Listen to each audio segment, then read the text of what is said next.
Au cours de l'examen de la loi de finances pour 2011, les sénateurs viennent de confirmer la baisse de 40 à 25% du crédit d'impôt octroyé aux propriétaires vivant en zone Céveso. Ce crédit, adopté après la catastrophe d'AZF, permettait d'accélérer l'approbation des plans de prévention des risques technologiques institués par la loi Bachelot, des plans qui accusent déjà un retard conséquent.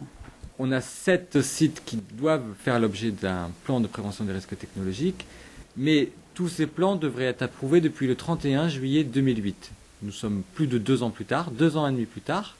Nous avions interpellé le sujet, le groupe des élus verts avait interpellé le préfet à ce sujet fin 2008.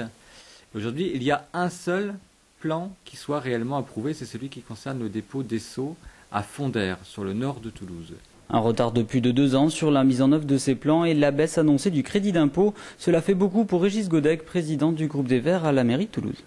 Nous, ce que nous demanderons vendredi au conseil municipal de Toulouse, c'est d'interpeller le gouvernement pour qu'il revienne sur les amendements de la projet de loi de finances et qu'il revienne aux engagements qu'il a pris dans le cadre du Grenelle de financer les personnes à hauteur de 40% des frais qui peuvent être entraînés pour se protéger d'un risque industriel dont ils sont les victimes et non pas les coupables. Parce que ce que l'on voit dans ce principe, tel qu'il est mis en œuvre, c'est qu'on oublie le principe du pollueur-payeur,